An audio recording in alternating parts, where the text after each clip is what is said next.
Hello and welcome to episode 90 of Champion the Gamer. It's my delight this morning to welcome you to LunaMothWings. How are you, first of all? Hi, I'm pretty good. How are you? I'm excited. Please, before I do anything, let everyone know who you are, what you do, and all that. Oh, gracious. I'm LunaMothWings online. I'm Alana to my friends. And mostly I live stream games on Twitch. I have also branched into YouTube and inevitably I'm on the usual other gubbins, Instagram and TikTok. And I really enjoy horror and games that fall into the retro category, things that are story rich, and anything where I can make the gameplay as thuggish as possible. I love it. You said about being thuggish. One of my favorite videos of yours is yours about Yakuza. Because I'm a Getaway fan, so it's like, give us more of that, please. Where's it all come from? Just give me a quick rundown, really quickly, of how it all started, what made you want to start, all that. Well, I think a lot of my circumstances are actually more to do with external reasons. I finished university. That's roughly when, during that time that I was supposed to be studying, I started watching people on Twitch. And because uni student, I got very nocturnal, and so a lot of the hours just aligned with then streamers. And then once I finished university, I found that my original course of career was quite geographically locked down, and so I was struggling with getting into that. And then lockdown happened. And so I'm one of those Twitch lockdown babies where it just popped off for me in just the right way, where I was happy to carry on with that. I've made so many friends that I never would have made otherwise, had so many opportunities, and I feel that this is where I want to be. I have questions about that because I had Rachel Howie on, and she said the same thing Hmm. about lockdown being it's just everyone did it, everyone jumped on it. But then what Yeah. people don't understand is the secondary phase of that, which is lockdown finished. You had to be Yeah. decent at it, or you had to pursue it properly. How did you go about doing that? Because not everyone wants to stay with it. People have their numbers fall off or their interest wane. What made you want to stay? No, absolutely. I mean, that's another part of then being so on Twitch during lockdown. It was just such a massive boom for the site, and inevitably, a lot of people then did have to go to back to a full-time employment. That meant they vanished from Twitch completely, or just, as you say, numbers dropped off people, and they were like, "Well, I don't want to do this forever. This was really fun and social, and still financially helpful during that time." But for me, it was then that I got lucky. I think so much of the platform does revolve around luck, and there's the you can make your own luck element. But I think I just got lucky in terms of originally streaming from a laptop because uni student, again, that's what I had to hand. But then it just landed that someone was generous enough to then say, I can get you set up with a whole PC if you like.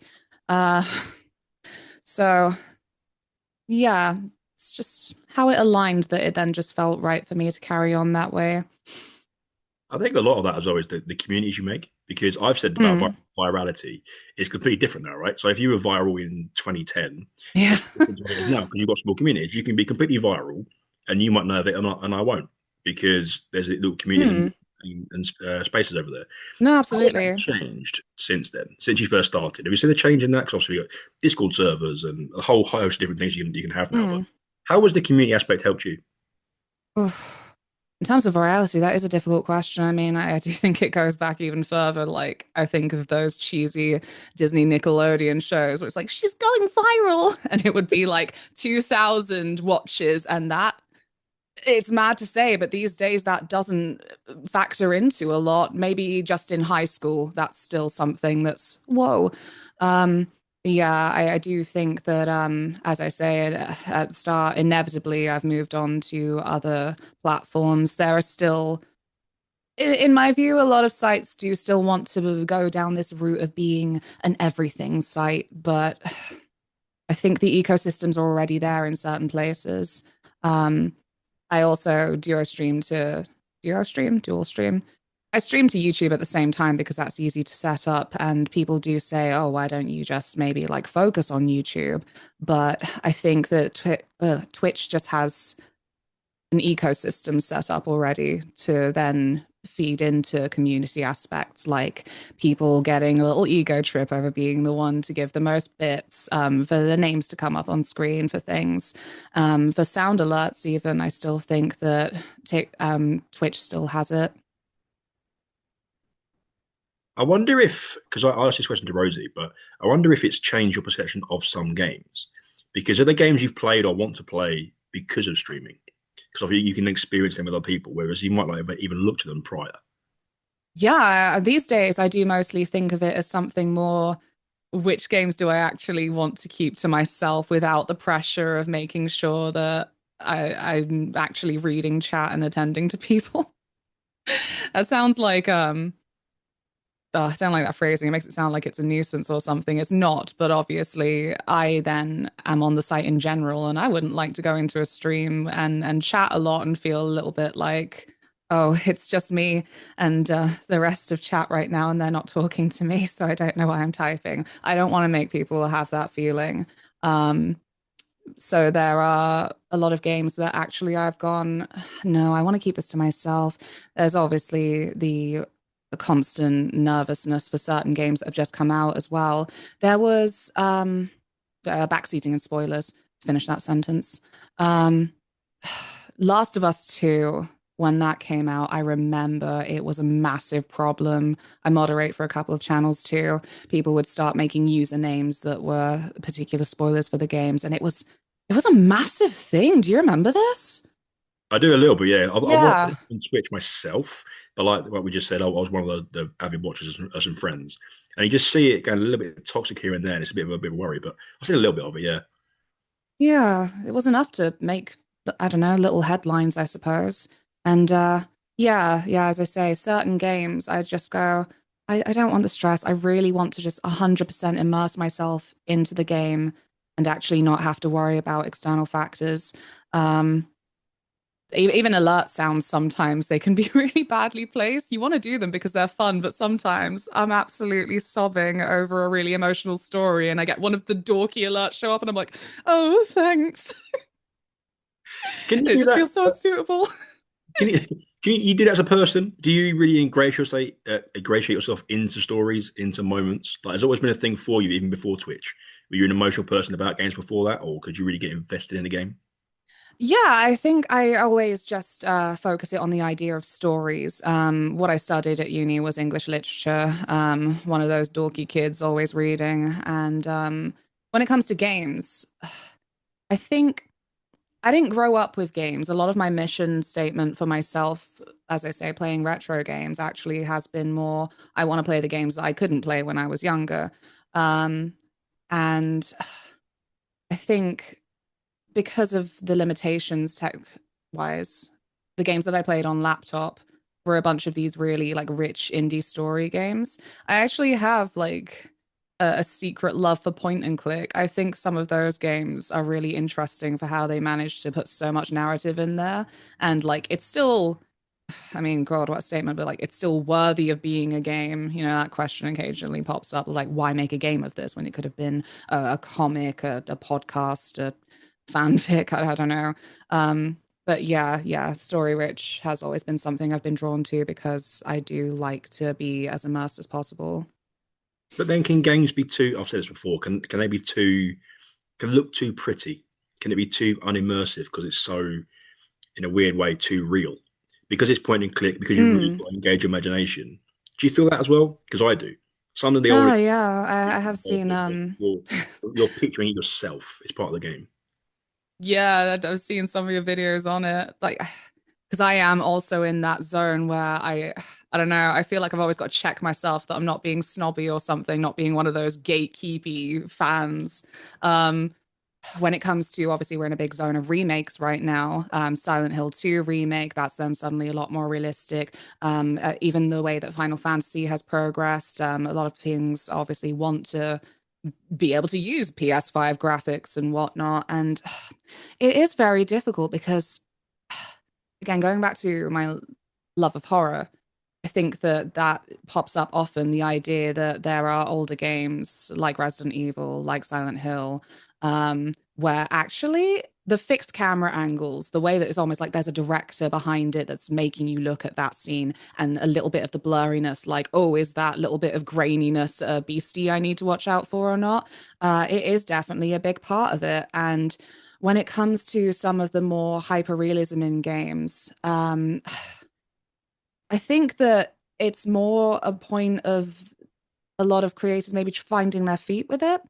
Um, because there are still amazing things coming out with hyper realistic graphics, but yeah, I personally do also feel I'm trying not to judge. You never want to go into something judging it harshly because, you'll get confirmation bias. Everything you don't like, you'll go, I knew it. Um, but yeah, I think hyper realistic horror games are probably still finding their feet and very realistic games in general. And as like a weird aside, I think for games that then want to go, and we're so gory, I'm like, oh, poor artists. What did they have to study for your hyper realistic broken bones? And also, it's like a movie. Too much for me anyway. Mm, Too much gore mm, can be too much, too cheesy, too takeaway. You take away suspense is better than gore for me personally. Like I love what you said about the camera angles because I think about a fear effect. Even on a mm. motion, the fixed camera makes you think what's around there because you don't know. Yes. It's rather than the 360 camera on a thumbstick. Like it's not quite the same, is it? So I do No. get that. It's quite an interesting way of looking at it.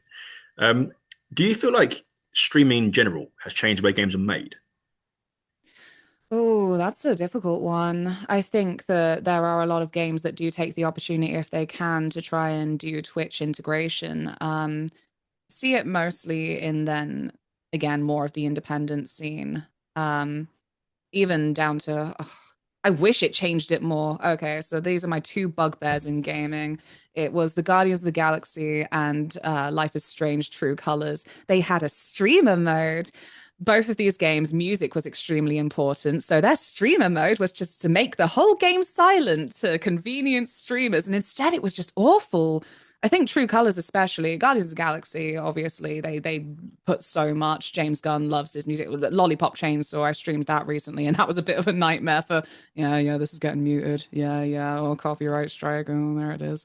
Um, but yeah, I kind of wish it would change it more. It was funny. I remember back in the period where I couldn't afford my own games again, watching YouTube Let's Plays, and there was I think it was scaremongering. I think it was just people's thoughts running away with them more than any real threat. I don't remember. But people said, what if they stop people being able to upload these Let's Plays because it will affect sales and people just won't buy games anymore? Um, so I don't know. I'm glad that like we're in a place where we are now where that has not then become a thing, but I wish that they would actually consider it a little bit more just for things like this streamer mode where they just take out music when it's so core to plot and scenes. I don't know. It'd be like having Expedition 33 and saying you couldn't have the music behind it a little bit. Yeah, whoa. Have you completed Unimaginable. that? Yes. Got my all. I have to show it off. Oh, I you'd love have to see to. it. Yeah, you'd love to see it. Yeah. Because I wondered if, especially as a stream, because one of the questions I had was about the streaming and music and the striking and the limitations almost of what you can and can't do on stream.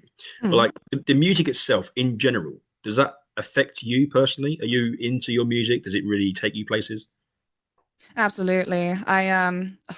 Music's another one of these places where I feel like I don't know enough to talk about it with words that make me sound like I know what I'm talking about, so I avoid it. But otherwise, I am always really fascinated with soundtracks. I mean, one of the things when I very first played Silent Hill 4, I was like, I can appreciate why people think it's one of the weakest ones from Team Silent, but I think Silent Hill 4 has the best soundtrack. You stand on business because I have that same mindset with a lot of games. Like I Yes. think there's games that have these amazing soundtracks, but they're all the same. All the songs feel the same. All the situations feel the same. Whereas some games like a Doom, Eternal, I'm thinking about, or on a Musha even, there's atmospheric parts to different parts of the game, and it makes it completely different. And I think that's more varied, and I think that Mm, hits me more. And then obviously with the emotional side of things, yes, 33 is the go-to, but games can hit you in different ways. Like, you ever played mm. Stray or Blueprints, anything like that? That's proper. Slay the Spire is another one. Hasn't got to be overt, hasn't got to be outlandish, but the music can still hit you. Um, Mm. Before we go into the next bit, which I'm really really excited for, give me one thing that you change about streaming and one thing you think people don't understand about streaming. Oof, that's very difficult. I think I'll start with the latter one. I think that one thing that people don't understand about streaming, I think to this day, I still see it, this idea that partners have a lot more benefits. Um, I think because Twitch itself has changed a lot, there was a time where then it was a lot more exclusive and the idea that like people could choose their price ranges or something. But and it's such a difficult one because I know so many people. I support them for wanting to get that partner tick. It's like just such a nice little badge of validation, but nothing really changes. If anything, sometimes people think that you need the support less just because you have that verification. Um, Very difficult to say what I'd change about streaming. I have one. I don't Hmm. stream per se, but from an outsider looking in, I kind of have an idea. But I wonder what you would want to put forward. No, I don't know. Because my thing would be the perception. Because I spoke with Scott Telford about this, and he was because I asked him the question: Is gaming in many situations and places too oversaturated? Is there too much choice? Is there too many places to stream on? Too many whatever, right? And he said it's actually the other way around because there's so much stuff. People's perception of it needs to change. Understanding it needs to change. They need to fit their brain a little bit and say, actually, there's an endless amount of stuff you can get and it's about stuff you can do. And streaming is kind of similar. Don't focus on, like you said, the numbers and getting Twitch partner. Whether you're on Kick or you're on Twitch or whatever it is, YouTube, build a community first and then get the Yes. rewards of that and then go that way. So the perception changes, fit the mindset a little bit. And I wondered if that would resonate with you a little bit. No, yeah, that resonates. I'm stealing that answer. Because genuinely, as I say, it's part of then my history from lockdown that like it was community was front and center. I never thought if you asked me back then that I would still be doing it, that I would find such success with it.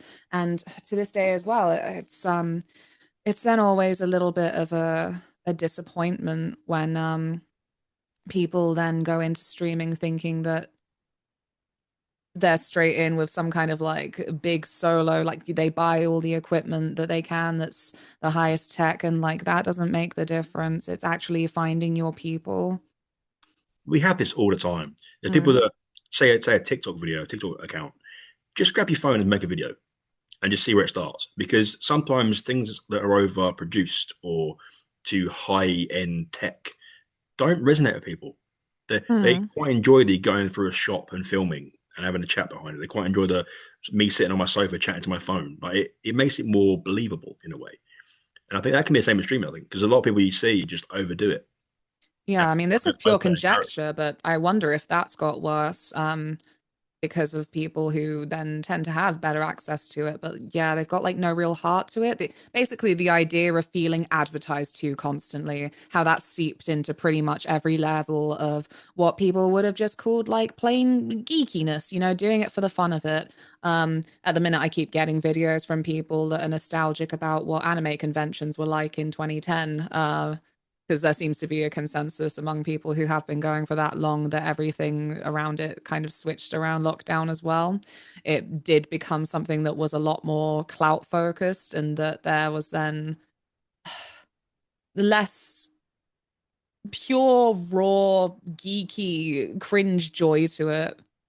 And I think it's not a good mindset to have. I'm like, oh, I wish you all peace, but I do see the root of it, like how that thought was seeded. Because as I said, it does just feel like we're in an era where everything is suddenly an advert. I fall for it all the time. I'm like, oh, an ad! How dare you? You got me. Could And some of it you is this high end, hmm, high production. because you do conventions, don't you? You travel to conventions and go see fairs and Oh, and I can. yeah. What do you love about those? Specifically at the minute, I found that the UK is getting a little bit worse for it, so I'm a little bit moralistic. I'm like, I just want to support UK things, um, because it feels like that light is dimming a little bit. We've only got like AGX now, really, but it's then connected to MCM. But no, it's so fun. Like going back to community as well. it's still different to talk to people physically when you can. It's mad. Obviously, a lot of us geeks we're then very in that zone of actually being not quite as personable as we might appear online, but it's still then very nice to actually be in a be in an actual crowd of people. The talks are always fun. I think, I mean, even TwitchCon, I go to that to meet up with people more than I go for Artist Alley or any specific gimmicks relevant to the year. It's just nice to be among like real people and not feel, I don't know, maybe we've got like a little chip on our shoulder, or maybe I just do. I grew up in that era where you couldn't say that you liked anime. Okay, then give me before I go to the next section, which I'm again super excited for. Your current anime, one you suggest, and one that's underrated. Oh, I much like the games, I'm still trying to go through some classics. So I'm midway through Evangelion. Um, Ooh, okay. I was gifted an omnibus of the Elfen Lied manga recently, and yep, that was my first little edgy girl anime. Dare I say, episode one, it kind of peaked, and actually, it's a little bit better than reading the manga. Ergo Proxy, that's another one that I've seen a few more people learn, possibly because the main character looks just like Amy Lee on the album of Fallen. Um, but yeah, I did fall off anime for a little bit because I think I exhausted myself trying to keep up with Bleach when that was still going. And then I found that every anime people would recommend to me would be another shonen that I'm like, it's not her. I'm not watching another anime that's doing a bunch of filler to try and catch up with the manga, and I'm like, it's not her. That's why again it brings it back to the whole thing about oversaturation because I'm on an anime kick at the moment, and I've got sort of back into it. But it's everything you're suggested is just either so long that there's massive fandom for it, it's Mm, thing, or it's not trope. That's the wrong phrase, but there's so much about it. You're thinking I've seen this before. I don't need to yeah, watch. I'm a supernatural fan. I love long things, but it's like I'm not watching One Piece. I just can't do it. So yeah. there's like you said there, the whole filler aspect really puts me off. But it's interesting. Okay. Hmm. So next section then is hot takes and solid debates. And this could be anything gaming related or streaming related or media related, anime related. Have you got any gaming or media hot takes? I know I do, but I'm on the spot now. You looked Oh God, delightfully evil just then with that smile. thank you. It's one of my best qualities, I think. We've Oh, had some great ones on here, and I'm just curious to know what yours would be. oh, geez. Uh, There is a classic one that I have, which would go really well with the conversation we had before we recorded. I can't wait to hear it. I guess one of the things is again kind of back to the retro games. I think Japanese developers are absolutely impish. They keep remaking things and going, oh, because we don't want to remake the same story. And so the big one right now is like Final Fantasy VII. After Rebirth, there are more people on the train of it's a sequel series. You're meant to have played Final Fantasy VII original first and then play this. And I'm like, no, I think they're just imps. I think that every interview you see where they're like, oh, maybe certain things don't happen. What's the flipping? Oh, not everything's set in stone. I'm like, yes, it is. You're just trying to keep it fresh enough for people who've played it, but you're just going to go down the same path. And I don't mind that. I just then think that it's painful to see the fandom wrap themselves in knots, and I'm like, nah. Well, I know that remake was a bit. It became a bit like Marmite, didn't it? Because either you loved it or you Hmm. hated it. You loved the new style, you loved the new direction, everything, or you despised it because it wasn't the same game they promised you. So For me, I really enjoy the gameplay. Um, I don't then find that they've polished the story up very well. I feel like I don't want to go into detail of why because it's lots of scattered spoilers and such, but we can get spoilerific. I didn't like. It's a bit of a cheap one, but I didn't like how Cloud was portrayed because I think he was so bland. It went even worse. mm, And yeah, I don't know. I loved it because I thought the combat was the best combat I've played for a while, but at the same time, I didn't really get invested in the game itself. Hmm. It felt empty in a weird way. Oh, it bloody did because they bloated it as well, didn't they? They're like, oh, Mm. would you like to do some box pushing puzzles? Like, not really, no. Do you want to go on this crane while we go through this big dark tunnel? Like, why has this taken 2 hours? And I can't even remember what it was for now, but there was one where, oh, this is a peeve of mine when it's, oh, let's write a story where we have one of the characters in the scene talk about how tedious this scene is. Like, why would you say that? If you know it's tedious then. It was Tifa. I think when you're investigating the plates or something so it doesn't get blown up, you're maybe going to prevent it. And she's like, I'm sorry, I know this is taking so long. Like, yes, it is. It's like the Disney live action remakes. This is another one of my ones where it's like there were so many of them that were so determined. Oh, people said it, and I'm like, that's what it sounds like. Yeah, it was as if whoever was writing the dialogue had watched Cinema Sins beforehand, checked the dings to go, oh, we'll explain that there. Like, freaking Beauty and the Beast, I think it was, when he's like, oh, that's a hairbrush. When she's like, what's your name? Assuming that everything's alive, and that everything suddenly has an explanation. Oh, the townsfolk did remember them. And it's just this weird obsession with like filling up plot holes rather than like making something new and magical. But I'm a movie remake hater most of all. I think games, at least you have the strong excuse of, well, not everyone wants to fork out for a PS2 now, and maybe, the gameplay is dated. Even if you like it, even if you're like us, it is dated. And so for some people, they're just not going to be able to click with that ever again.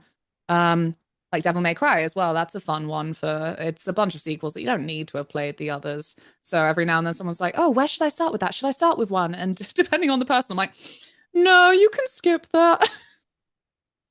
I'm behind the argument, except there's a few outliers. So my biggest one is anything with the word definitive in it doesn't count because definitive San No. Andreas is awful, and playing the old one actually holds up better. I think. Oh But anyway, dear.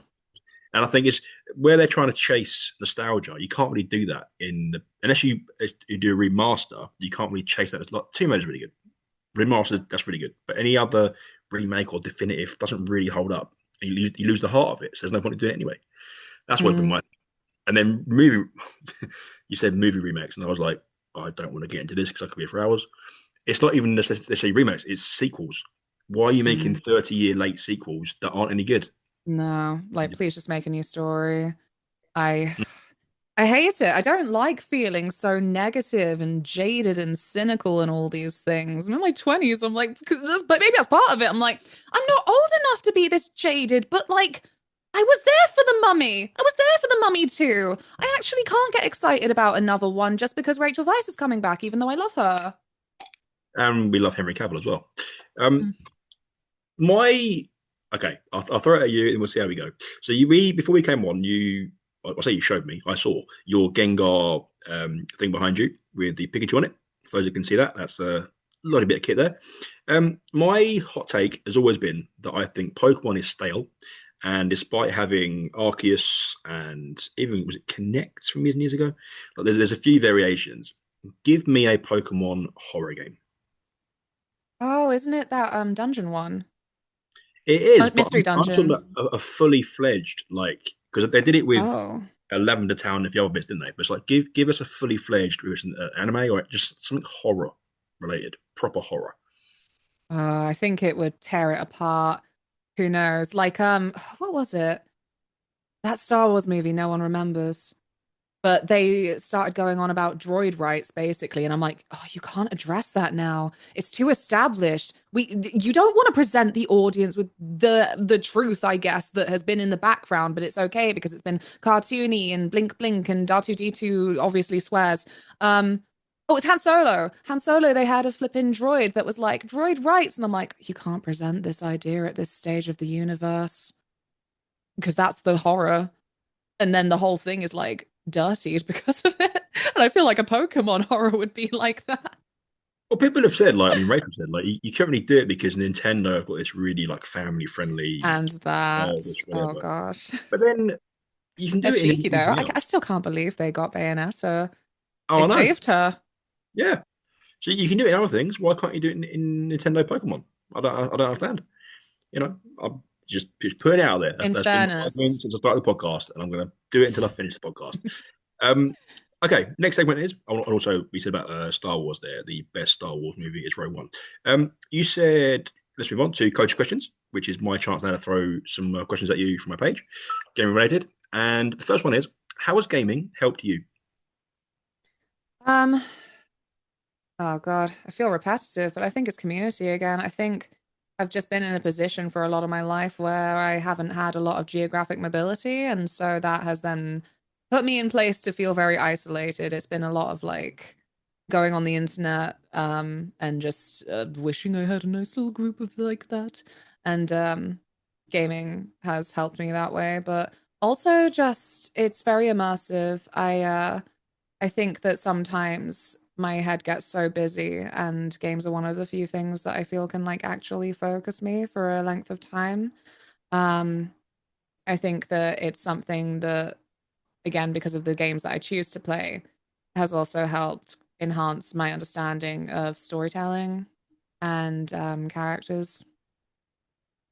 I love it because you said about you going to stories and everything like that. I took the choice in 2021-ish, come away from online and play offline games, play Alundra, play Disgaea, play all these different story-driven things that I didn't play before, and it's changed my outlook entirely, and I've loved it ever since.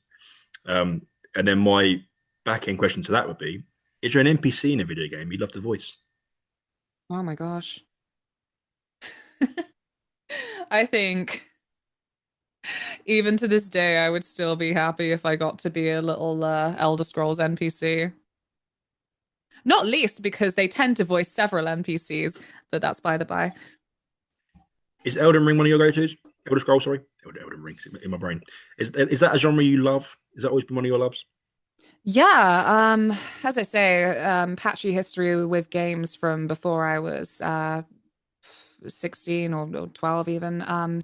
But my two PC games, The Sims with expansion, God bless Sims 1, um, and Morrowind, actually. I didn't understand a dang thing that was going on, but yeah, it was just such an imaginative world. I actually hate to look at Morrowind footage now because it's that thing. Certain games you played when you were barely into double digits or even younger, you're like, no, it didn't look like that. It was so HD.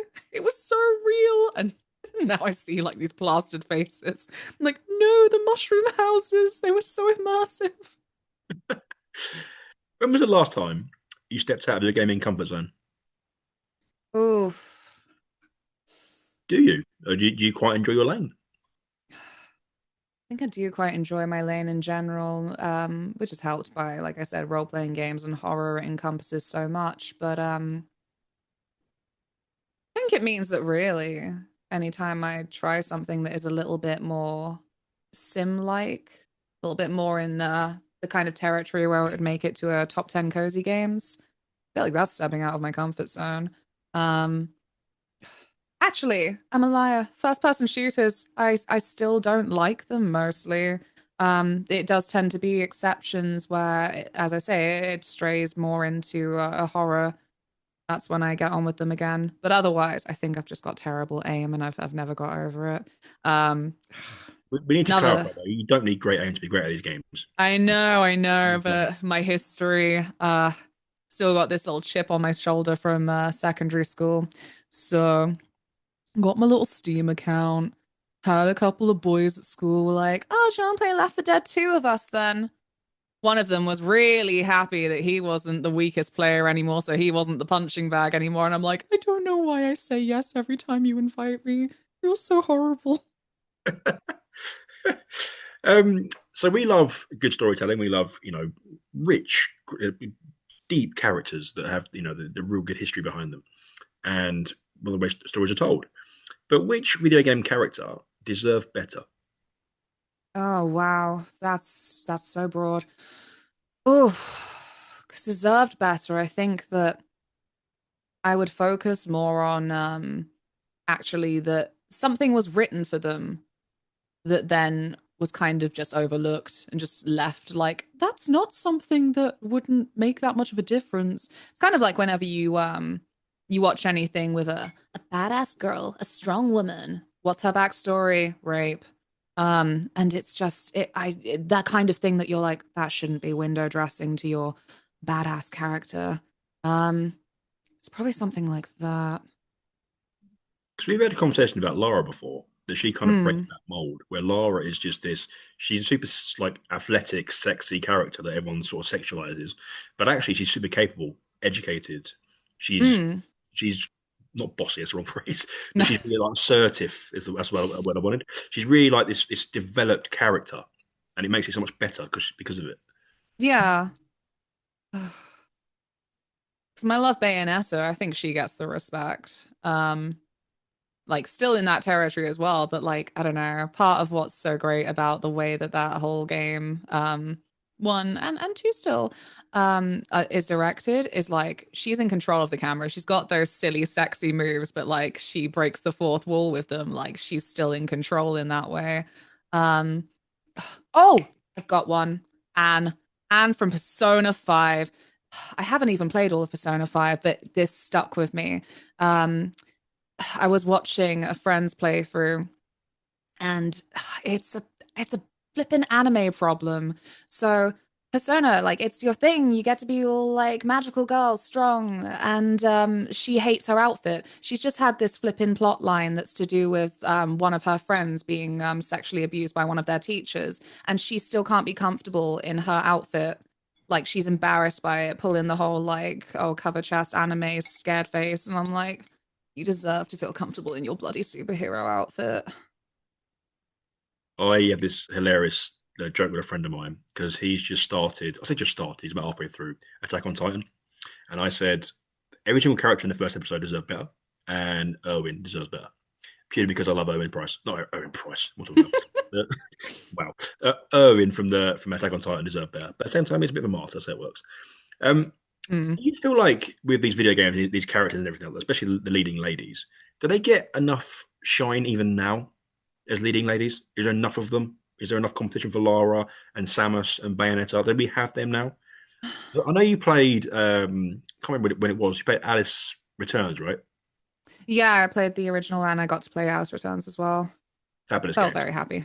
But even them, there's not enough of them. I don't think still. Yeah, it's difficult. I think that it's one of those things that's so difficult to gauge because you're doing it off of fan response, I suppose. Um, so it really does, I guess, have to have some kind of exceptional formula before people are like, I love her. She is the leading lady.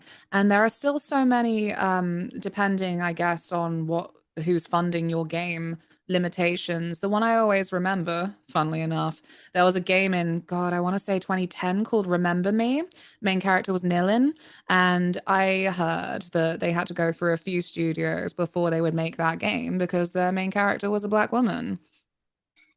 And South of Midnight, I don't know if that, excuse me, I don't think that had similar problems, but it was still something that I'm like, this is still so disappointing to see. But again, it's wrapped up in a fan response. But I think that it's definitely growing stronger over the years, and you know, little piss babies will always exist, I fear. But like, I think that it's one of those things where not to go very my friendship is magic, but I think that maybe some of us should just be a lot more vocal about what we love, just to then also drown out some of the like, oh, I hate it. Oh, make games by fans for fans. I've improved her. She smiles now. As someone that works, I'm a coach and I work in schools and I work in different places, but you see it everywhere. The loudest voice is always the smallest group, and it's the one that hate the most. Yeah. And it's And it just will warp perceptions. yeah, 100%. And I think it's important that, and that was another question I had later, but I'll ask it now. As someone that's put themselves out there and has this platform and whatever, do you feel like those support systems are getting louder? So now, if you reach a certain status level, whatever you want to call it, and you're out there on a platform and you've reached people that are putting nasty or mean or rude comments on there, it's always going to happen, unfortunately. It's just part and parcel of the world, sadly. But Yeah, do you feel like the I voices agree. behind it are now getting, well, not behind it, against it are now getting louder? The communities are speaking up more. Do you feel that support? Yeah, I feel like it is matching the volume. I think that I'm on the side that there's a lot of people who run certain corporations that run certain publications that, well, they've given these people a voice. So it's again feeling maybe louder than it necessarily is. Like, I don't know, I'm a sap at heart. I want to believe that we're just humans, we're just a little herd animal. Actually, we want to like belong and provide for each other and talk and communicate and look after each other. So I think that it is then something that's good that there is probably more support than ever. Um, Again, to kind of match the loudness of these voices, the way that, friggin' Twitter's gone. There's a whole debate there to be had. My God. Yeah, Because Twitter is or X is a thing, isn't it? My word. I Um, know. Last question of this segment. What is the worst part about your favorite video game? Oh,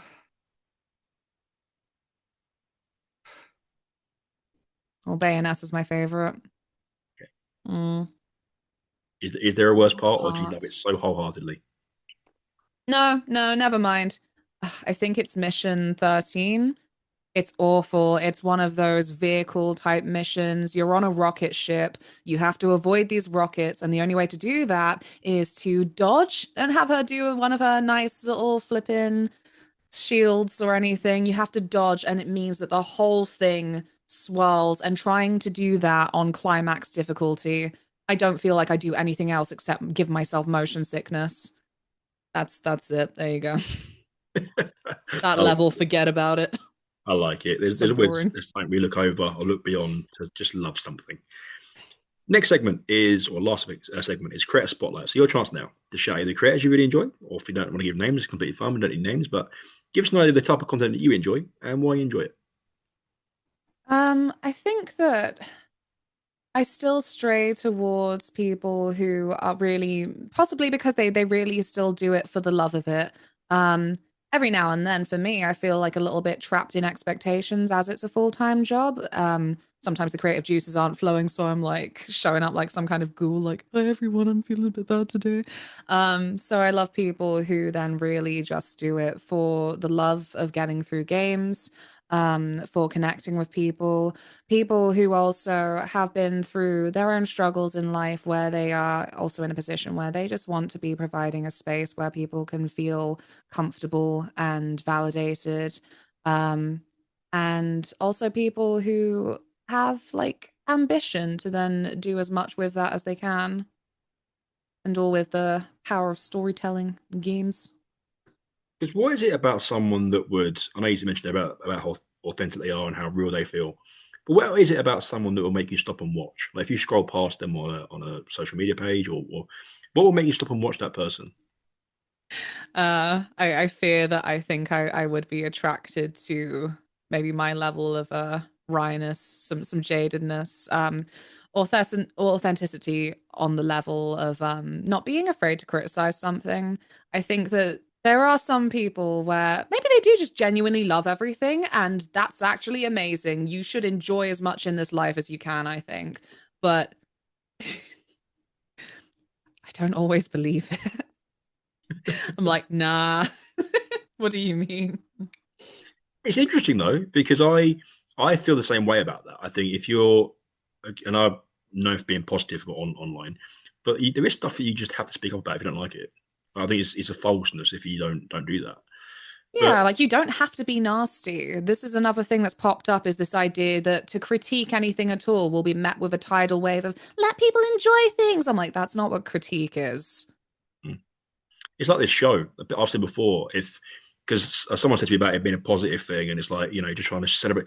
Yeah, I'm celebrating people, yes, but if there's someone that is a gamer, which is the whole point of this show, that plays games in some fashion that I wholeheartedly disagree with, I'll chat to them. It's a platform for a conversation.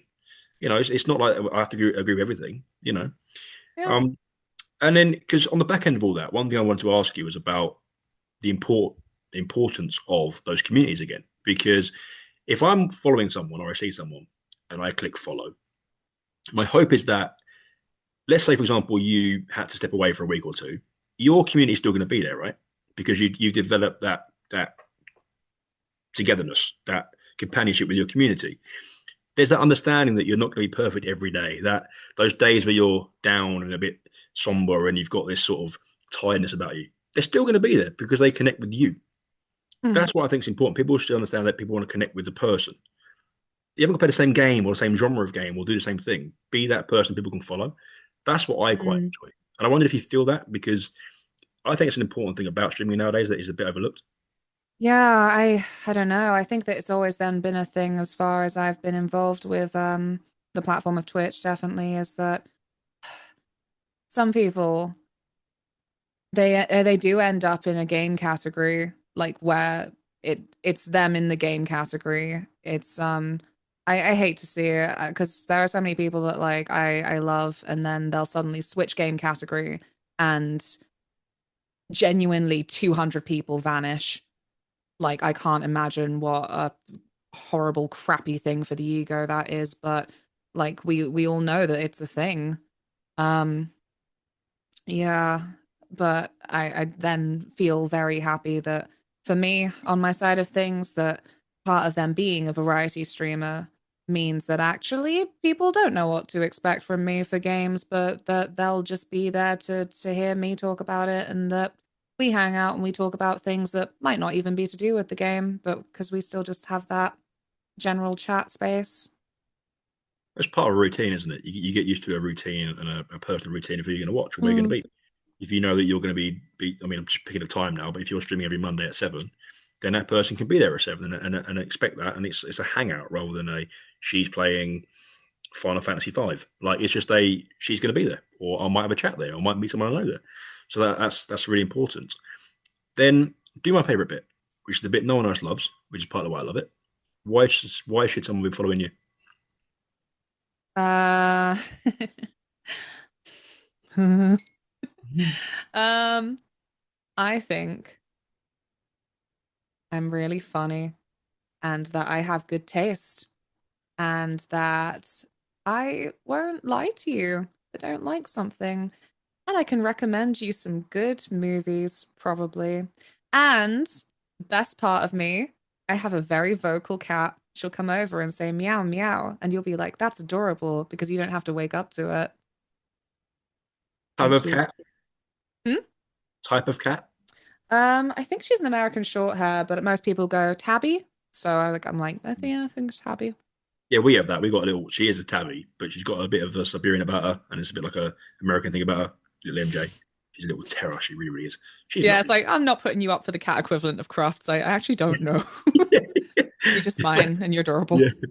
Um, I got to ask really quickly then. So we said about the animes earlier. 3 films. Oh, Lost Boys, Alien, Nice. A Knight's Tale. Oh, nice, nice. I like when it's a bit more niche, bit more I you. love A Knight's Tale. Yeah. I wondered if with your streaming, if you've got any goals, because some people just do it because they love it and don't really have a direction. But do you have a set direction set out for 6 months to a year, or do you just fly by the seat of your pants a little bit? How do you go about doing it? I think I have been in difficult circumstances for a couple of years to really feel that I'm in a kind of, it's going to sound dramatic, a safe enough place to really focus on goals. But for me, I do, when I can, really want to explore actually writing more. I would like to be doing more YouTube videos along the lines of retrospectives since I'm playing these older games. I had a tragedy recently. I got a new PC and I lost all of the data for my Drakengard video. It was an hour, it had a mobile game. There was a lot involved in that. But yeah, I think it's nice to be able to then delve into a little bit of game history. Like there's a lot of meat to discussion there. And yeah, I think that I would like to try and pursue more writing and directing that kind of video. Because has that always been a passion of yours? You said you did literature at uni, but has writing and storytelling always been a passion? Because it can translate to games.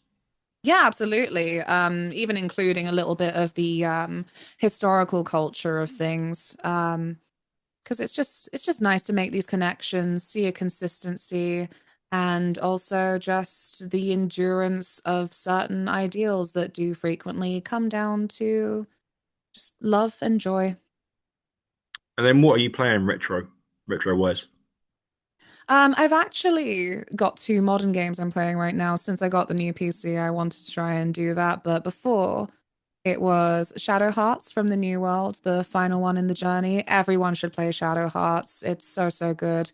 The first one's quite difficult to get a hold of, last I checked, but it's a really forgotten JRPG in the West. The Japanese publication Famitsu rated it the second one in the franchise as one of the top RPGs of all time still. Like it's very remembered there. But yeah, Shadow Hearts. Um, Resident Evil, I'm trying to get through all the ones that I haven't played that will be relevant to Requiem. I'm on that train. Um, and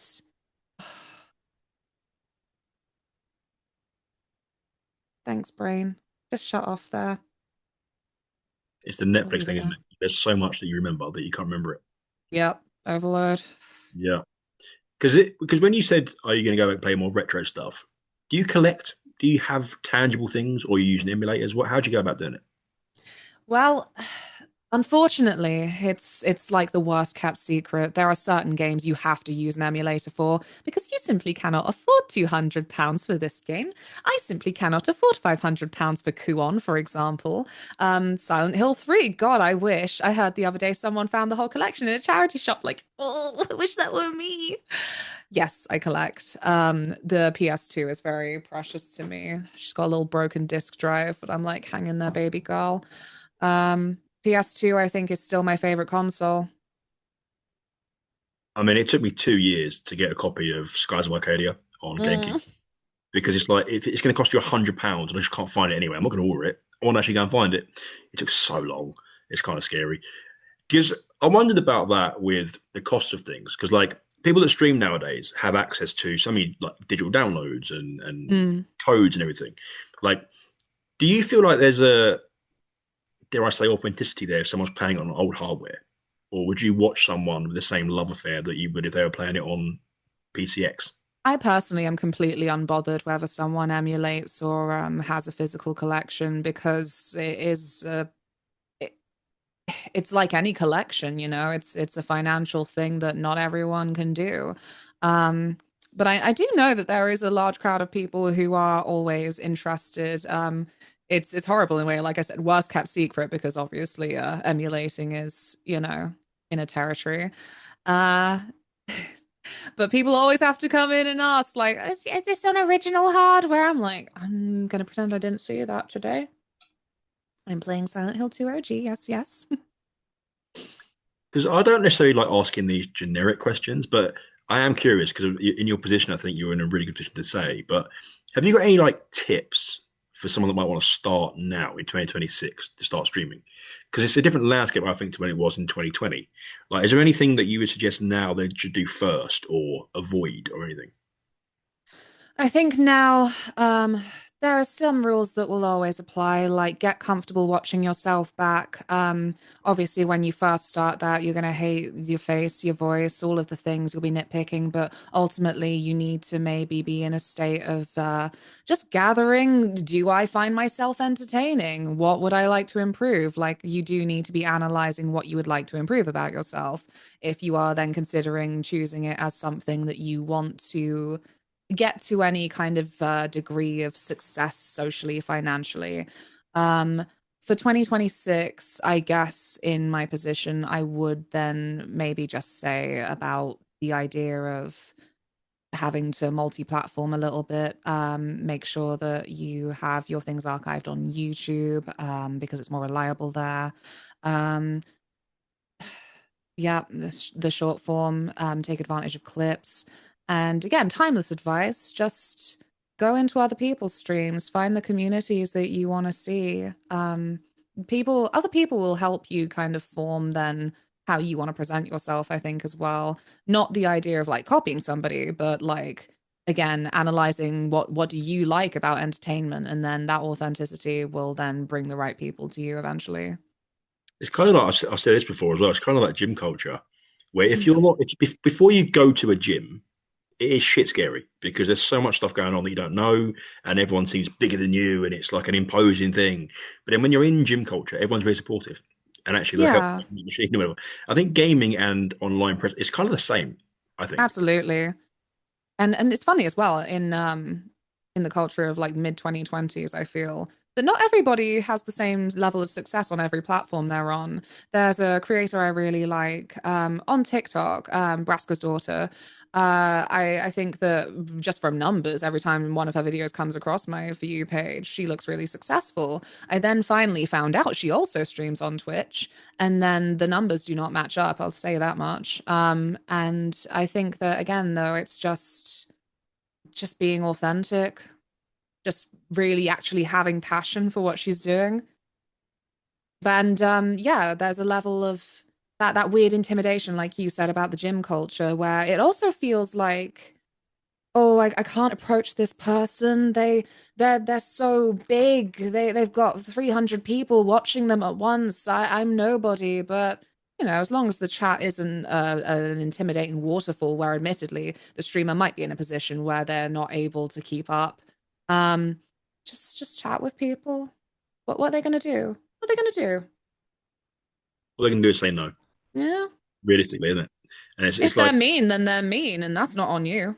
yeah, it's like I had a really nice conversation with I'm gonna shout out Tom real quick, Retro Revival, about this podcast because he has one as well. And he said to me, "How did you get so and so on the podcast?" I said, "Well, I emailed them. There's no Gotta secret source. ask. Like if they ignore it, they ignore it. But I'm going to email them. Like Yeah. it is what it is. You know. A lot of us got to get rid of this voice, this because it's so irrational, the idea that someone would just be Yeah, horrible to you. yeah. But that disassociation between the person and what they do is never it's never accomplished really at the moment, is it? It's just always that person's successful, so they're an ass or whatever. And that's not true. Yeah. They were in your position once, dare I say, beforehand, and then they're just a normal person. I will tell you a very cringe story about me relating to this again. So, obviously, when Clair Obscure first launched, nobody knew that it would be such a flippin' heartfelt, beloved story that would actually grip a lot of people into turn-based RPGs again. But the launch Sorry to cut event you off. was very, Sorry to cut you off. At this point, it's got Jennifer English, so we should have known. you should have known. Yeah, we should have known. But the launch event still had a lot of people there. I didn't know anyone. I actually kind of fell off of watching YouTube maybe 2012, but then didn't apparently know a lot of people anyway. At the end of the event, I was there with a couple of people, and I was just then in that zone of being focused on my friends. It was only after the event I realized how many people I spoke to that were in this realm that I thought, oh, I feel like I should have treated you with more reverence. But one of them at the end, Maria, my friend Magnetic, she was taking pictures of someone and the space was starting to clear out.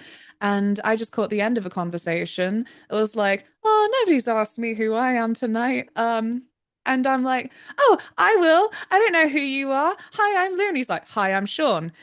It was Jacksepticeye. Right. I found Yeah. that out afterwards. That's the thing I would do. Yeah, That's the thing I would do because I'm so just oblivious.